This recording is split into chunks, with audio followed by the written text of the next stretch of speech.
오늘 아침에 일어나 보니까 저 아내가 자는 침대 발치에 막내가 어느새 와서 이제 누워 있었습니다.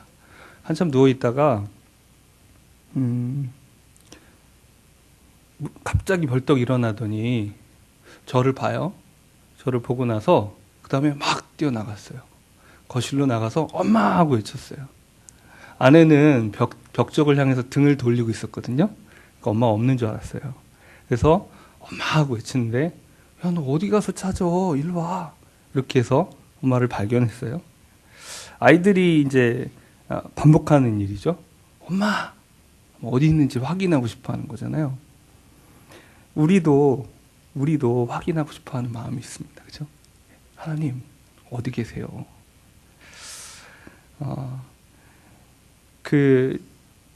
성찬식과 관련해서 가톨릭은 화채설이라는 걸 믿습니다. 화채설은 뭘 말하냐면 이제 떡과 포도주를 다 준비해 놓고 사제가 축복의 기도를 하면 그게 예수님의 살과 피로 변한다고 믿는 거예요. 그러면 어떻습니까? 그 떡과 잔을 받을 때 얼마나 두렵고 떨리는 마음이겠어요. 그죠? 실제로 그걸 믿는다면. 그죠? 믿고, 그리고 그 예수 그리스도의 피와 살이 내게 소화된다. 나와 연합된다라는 게 막 몸으로 막 느껴지는 그런 느낌이 있을 거 아니에요. 그죠? 화채설을 주장하던 가톨릭이 의식을 통해서 신자들을 막 영향을 미치고 지배하려는 그런 욕구도 한편에 있었겠지만, 그런 뭔지 실제적인 그 경건한 동기의 목적을 위해서도 포기 못하는 마음이 있었으리라, 이런 생각이 들어요. 왜 그런 생각을 했냐면, 좀 재밌는 영화의 한 장면인데, 아일랜드를 배경으로 한 영화예요. 아일랜드 가톨릭 신앙을 가지고 있으니까 한 아이가 우리로 말하면 입교, 견진예를 받았습니다. 견진예를 받았는데, 받고 나서 이제 첫 성찬을 받았어요. 체한 거예요. 첫 성찬을 받고 체해서 집에 와가지고 토했어요. 할머니가 큰일 났어요. 주님의 살과 피를 받아들이지 못하고 토해낸 놈이 된 거예요. 전화를 겁니다. 신부님 어떻게 해요? 얘가 그 주님의 몸과 피를 토했어요. 이거 어떻게 하죠? 그랬더니 신부님이 버리라고 이렇게 하는 장면으로 끝나는데, 정반대의 함정도 있습니다. 우리가 신자들이 화채설이 옳다는 얘기가 아니잖아요. 그죠? 주님의 임재를 실질적으로 실체적으로 생각하지 않는 거예요. 성찬은 상징이니까 그리스도가 나와 함께 하시는 것마저도 상징인 것처럼 막연하고 애매하고 안개처럼 뿌연 것 같은, 예수님 정말 나와 함께 하시나? 예수님 정말 나와 함께 계시나? 화채설을 믿은 가톨릭 신자는 이렇게 믿을 거예요. 당연하지. 지난번 미사 때 나는 떡과 잔을 받았거든. 예수님 내 안에 계셔. 이렇게 얘기할 거예요. 그런데 그것이 진리가 아닌 것을 아는 우리는 어떻게 그리스도의 함께 하심을 알까요? 또 이렇게 반문할 수 있죠. 예수님이 내 안에 계시다면 왜 내 인생을 통해 왜 사람들이 예수님의 함께 하심을 알아보지 못할까? 오늘의 본문에 제자들의 관심사는 예수님과 함께함이었습니다. 예수님이 떠나시기 전에 말씀하신 거였거든요. 내가 너희를 떠날 것이다 라고 말씀하실 때 제자들은 불안해요. 도대체 왜 이런 얘기를 하시려는지.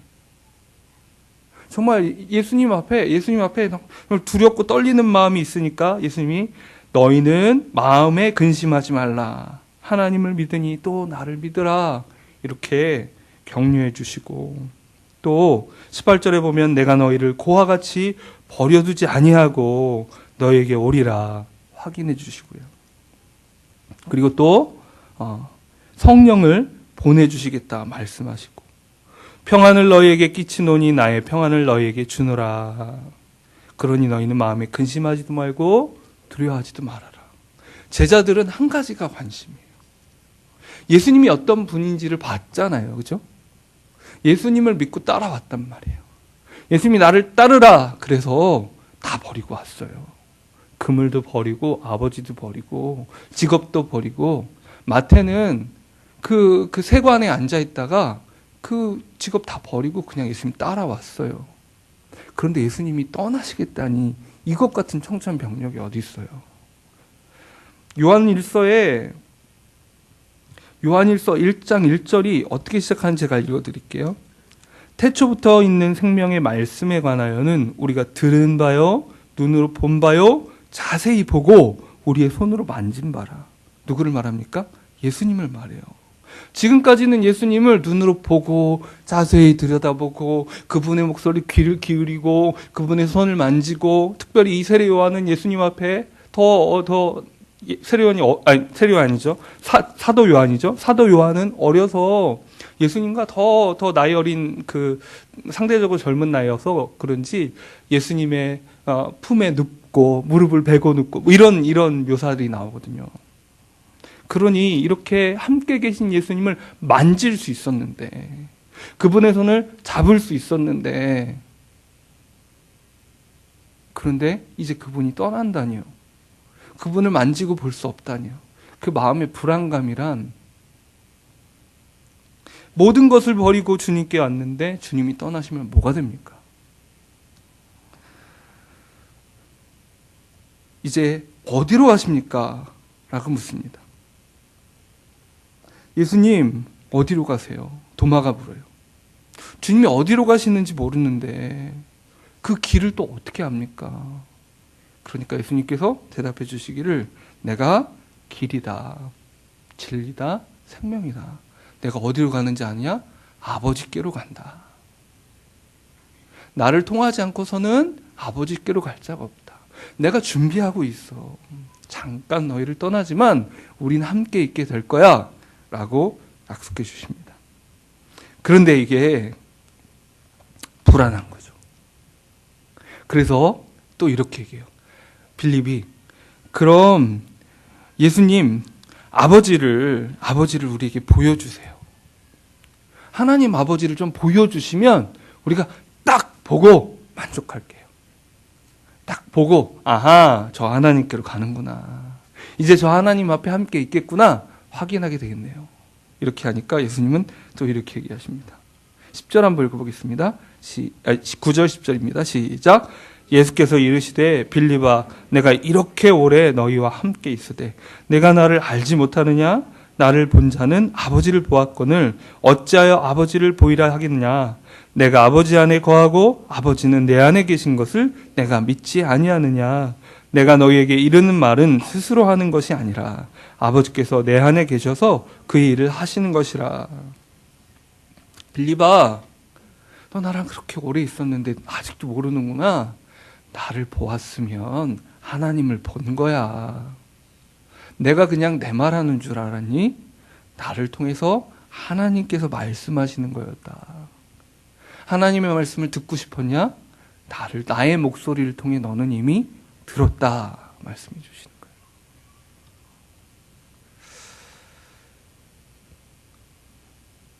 나를 통해서 주어지는, 예수님을 통해서 주어지는 신적인 말씀이 하나님을 보여준다, 이렇게도 말씀하시고, 또 그래도 못 믿는 사람들을 위해서 11절 말씀을 더 하세요. 시작.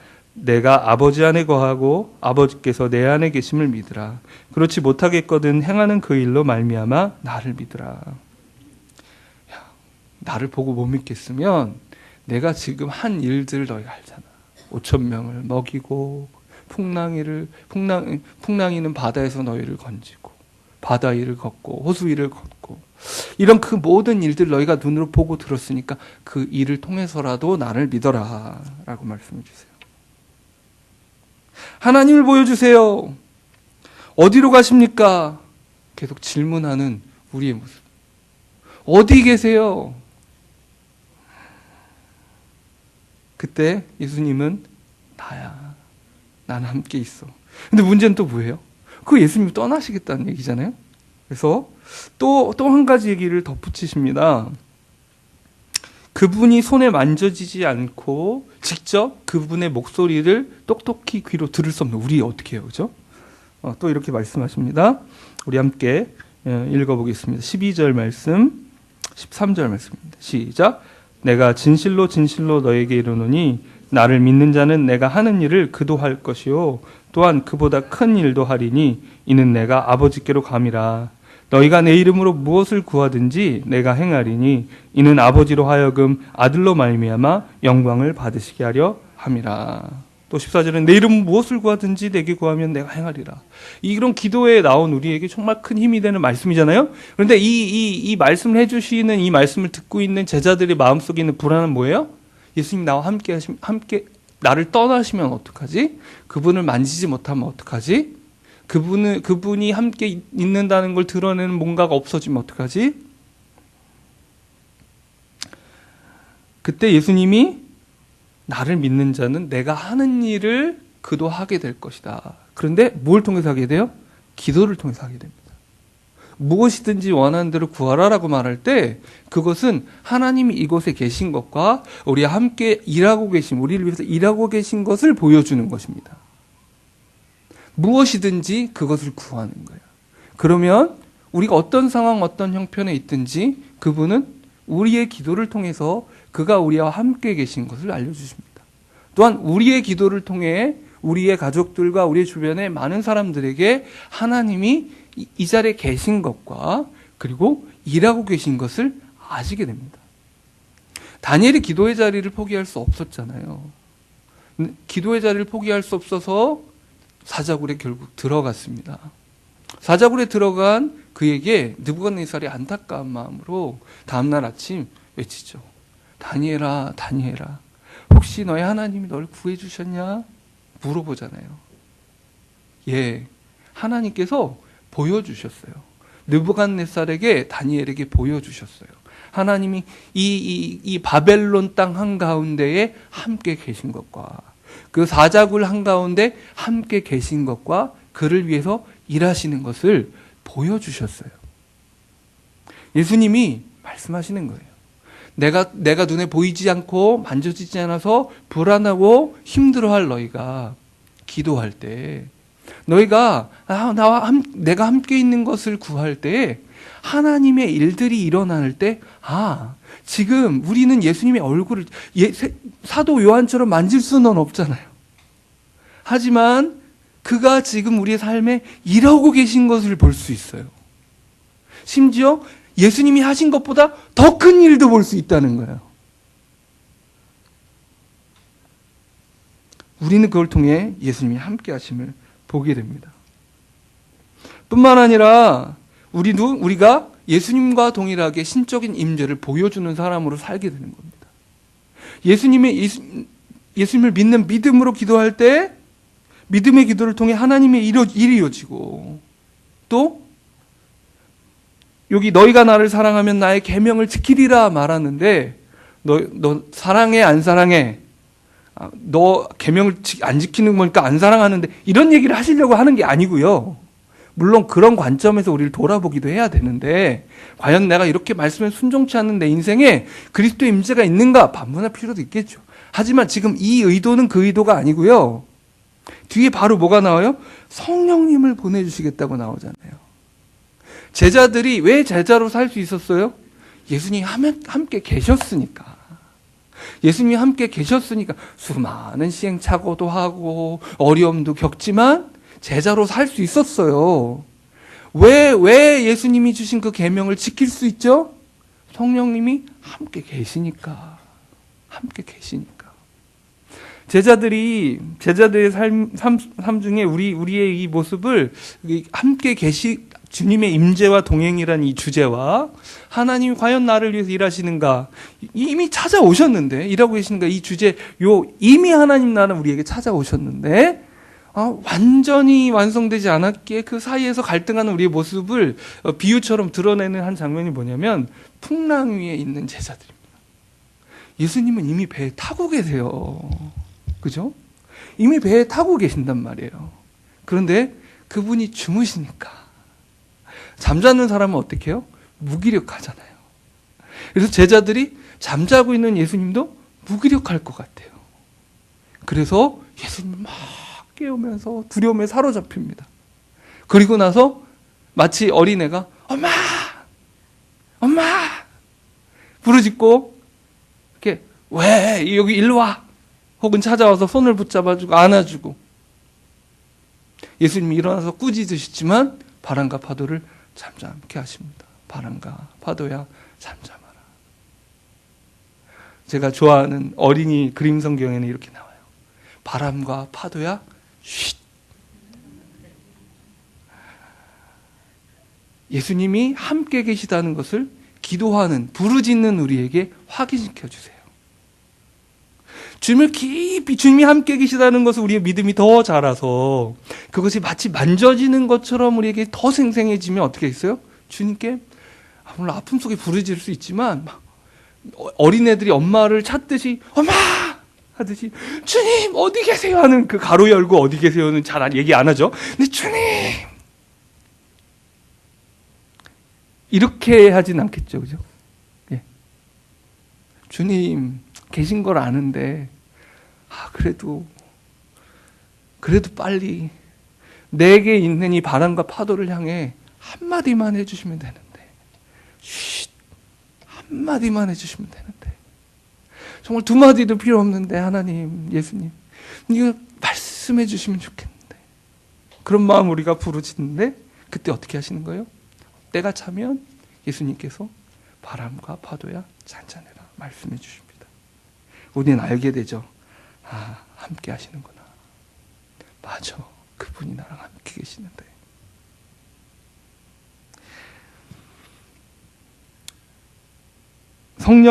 성령께서 오시겠다는 이 약속을 다시 한번 읽어보겠습니다. 16, 17, 18절입니다. 시작. 내가 아버지께 구하겠으니 그가 또 다른 보혜사를 너희에게 주사 영원토록 너희와 함께 있게 하리니 그는 진리의 영이라 세상은 능히 그를 받지 못하나 이는 그를 보지도 못하고 알지도 못함이라. 그러나 너희는 그를 아나니 그는 너희와 함께 거하시며 또 너희 속에 계시겠음이라. 내가 너희를 고아와 같이 버려두지 아니하고 너희에게로 오리라.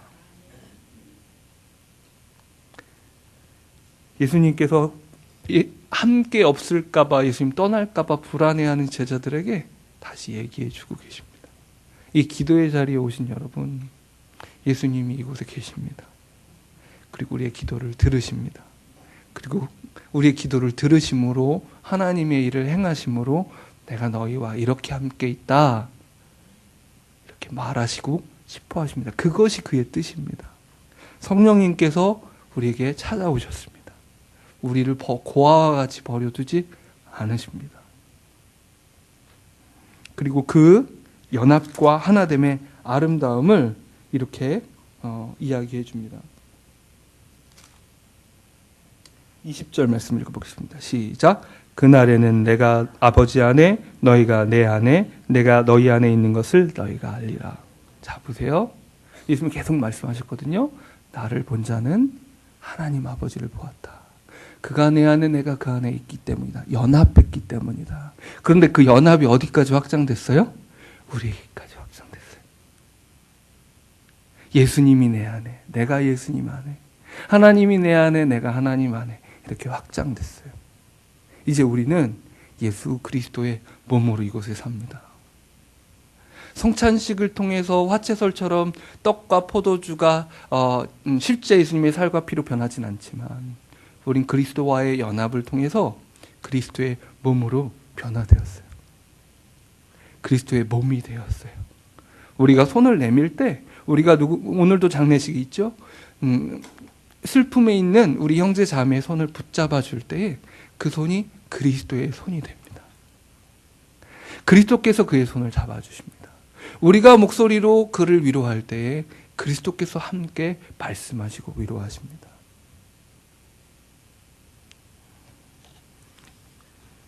이제 예수님께서 함께 계시다는 것을 믿는 믿음을 가지고 이 시간 함께 기도하기를 원합니다. 그의 말씀이 내 삶이 되도록.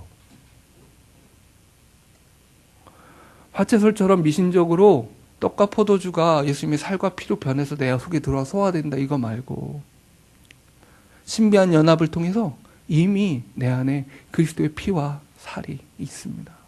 내가 그의 몸이 되어서 이제 내가 기도할 때 누군가에게 하나님이 여기 계시고 당신을 위해서 이렇게 일하십니다 라고 말해줄 수 있게 됩니다. 우리 가정을 향해서, 우리의 교우들을 향해서, 우리의 이웃들을 향해서. 주님의 뜻입니다. 그렇죠? 우리 자신 있게 한 채 의심도 하시지 마시고 기도하십시오. 이 기도를 들어주시기를 기뻐하십니다. 고난의 바다 위에 그리스도 앞에 부르짖는 그 제자들처럼 우리 믿음이 연약해도 부르짖읍시다. 예수님 주무시지 마세요. 숨지 마세요. 저는 안 보여요 지금. 그리스도의 임재와 능력을 보이는 삶으로서, 그리스도가 계심을 보여주는 통로로서, 그리고 내 노력이 아닌 성령께서 내 내면으로부터 변화시켜 주시는 그것을 통해 말씀이 내 삶이 되는 것을, 이루어져 보여지는 것을 우리가 간구하시길 원합니다. 우리가 함께 계심을 감사하면서 함께 좀 기도했으면 좋겠습니다. 잠시 기도하고 또 찬양팀 나오셔서 주품에 함께 또 찬양했으면 좋겠습니다.